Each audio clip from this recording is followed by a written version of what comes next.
नमस्कार, स्वागत है आपका संसद टीवी में और मैं हूं आपके साथ अर्चना मिश्रा। इस खास कार्यक्रम में हम बात करने वाले हैं संसद के संयुक्त सत्र की। संसद का संयुक्त सत्र यानी ज्वाइंट सेशन ऑफ पार्लियामेंट क्या है और संविधान के किस आर्टिकल के तहत संयुक्त सत्र बुलाने की व्यवस्था की गई है। दोनों सदनों की संयुक्त बैठक बुलाने का क्या प्रावधान है, किसकी सिफारिश पर संयुक्त सत्र बुलाया जाता है, कौन इसकी अध्यक्षता करता है और अब तक कितनी बार संसद के संयुक्त सत्र को बुलाया गया है, ये सब जानेंगे हमारे खास कार्यक्रम संसद के संयुक्त सत्र में।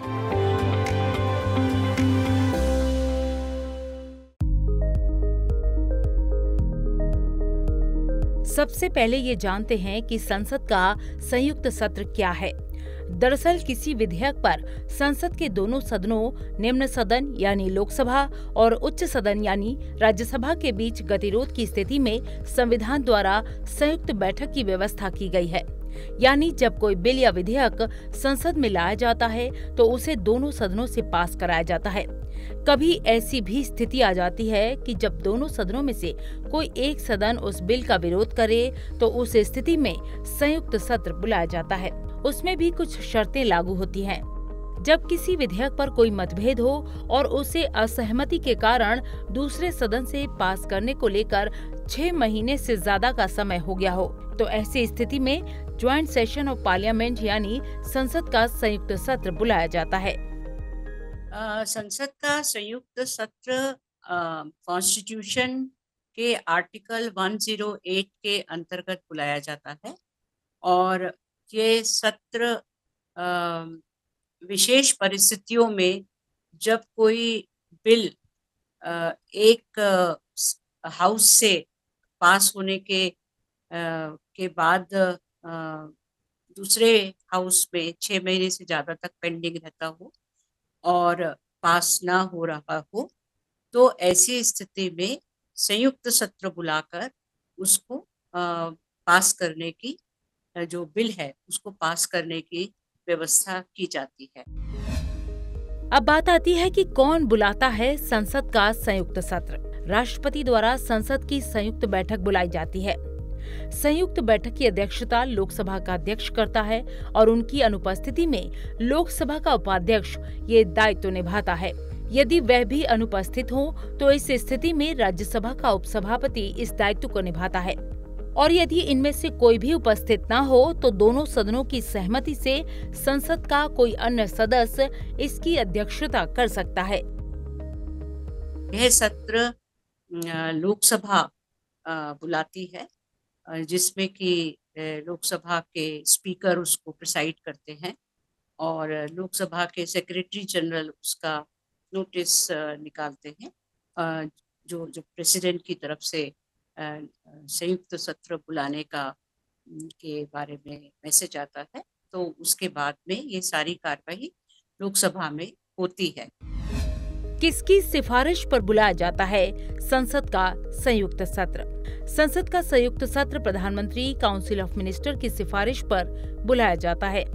उदाहरण के तौर पर समझेंगे कि जैसे कोई विधेयक लोकसभा में लाया गया और लोकसभा से पास होने के बाद राज्यसभा में गया, वहां पास करने से मना कर दिया गया या कोई संशोधन लगा दिया गया, यानी राज्यसभा ने लोकसभा से संशोधन के साथ पास करने को बोल दिया या फिर राज्यसभा से पूरी तरह से आगे जाने से रोक दिया गया।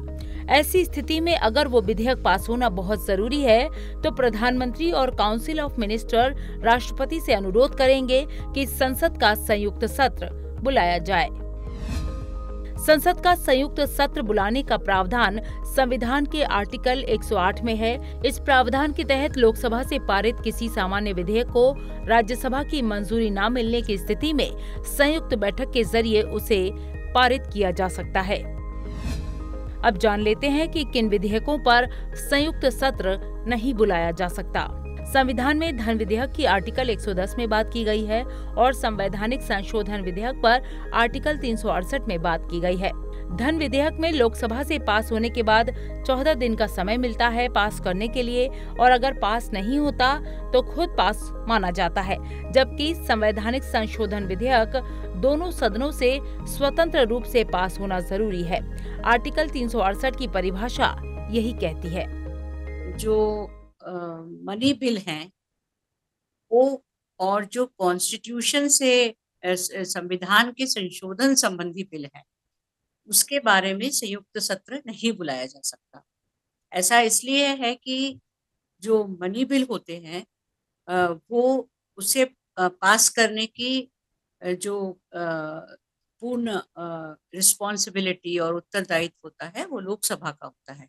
उसमें राज्यसभा से पास होने की अगर नहीं हो पाता है तो भी मनी बिल पास माना जाता है अगर लोकसभा से पास हो जाता है, और सबसे पहले लोकसभा में ही मनी बिल को प्रस्तुत किया जाता है।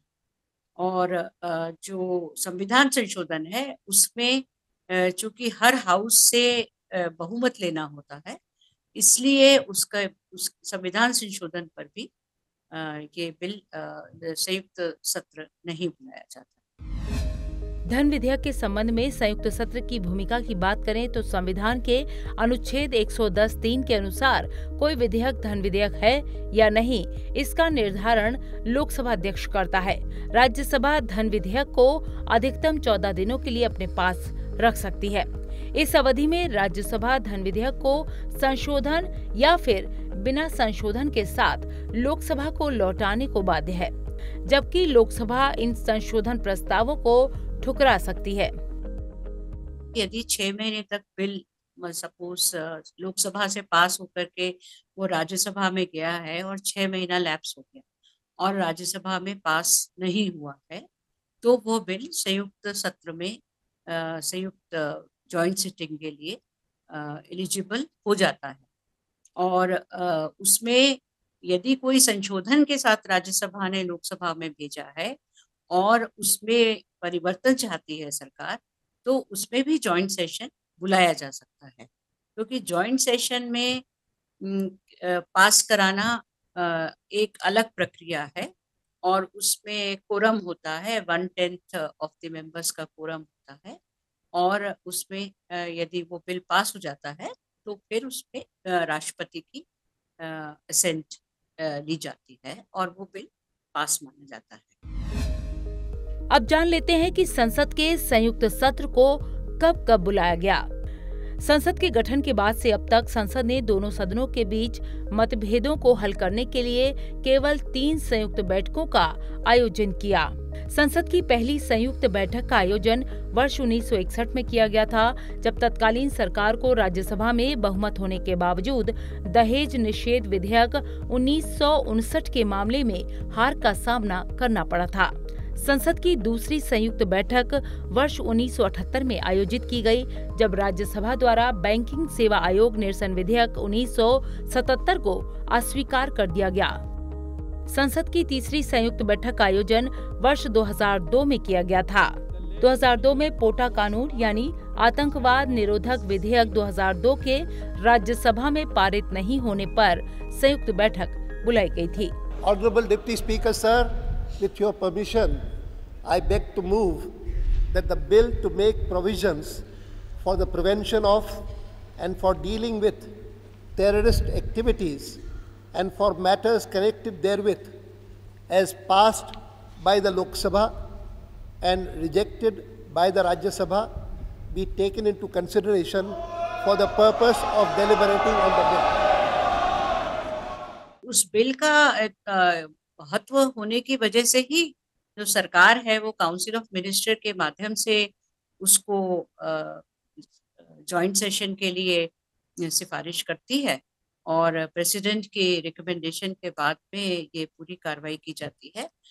जैसा कि अभी तक जब से देश आज़ाद हुआ है उसके बाद से जैसा सबको पता है कि अभी तक 3 बार जॉइंट सेशन में बिल पास किए गए हैं, तो इससे ये समझ में आता है कि ऐसा नहीं है कि हर बिल के लिए ये कार्रवाई की जा सकती है, और जो सरकार की दृष्टि में अति आवश्यक है और महत्वपूर्ण है कि इसको जल्दी पास कराने की आवश्यकता है और किन्हीं कारणों से बिल पास नहीं हो रहा है दूसरे हाउस में, वाइस राज्यसभा हो या लोकसभा हो, तो उसमें जॉइंट सेशन करके उसे पास किया जा सकता है।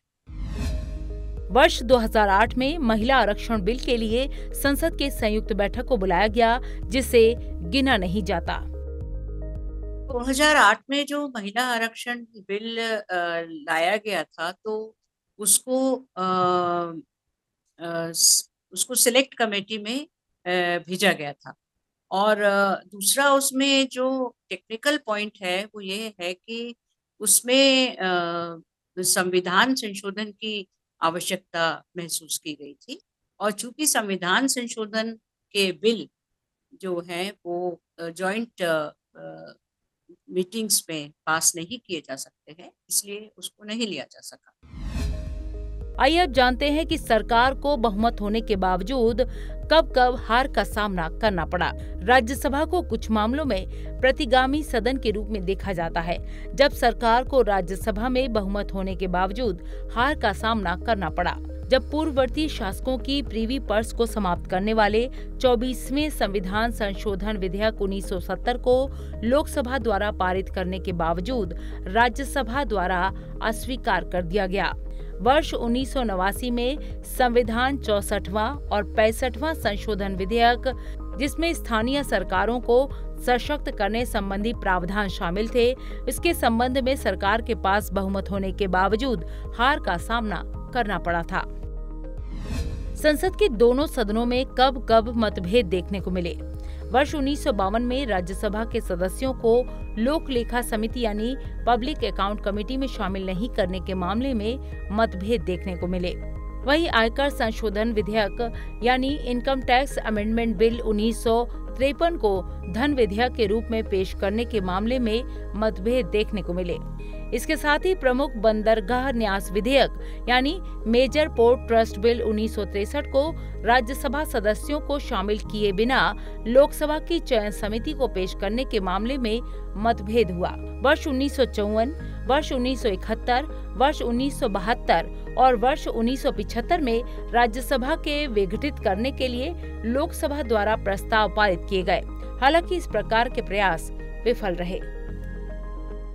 चर्चा के बाद वोटिंग हो सकती है, कोरम होता है, जिस तरह से कि लोकसभा और राज्यसभा में कोरम होता है किसी भी प्रक्रिया को शुरू करने के लिए, उसी तरह से जॉइंट सिटिंग का भी कोरम दिया गया।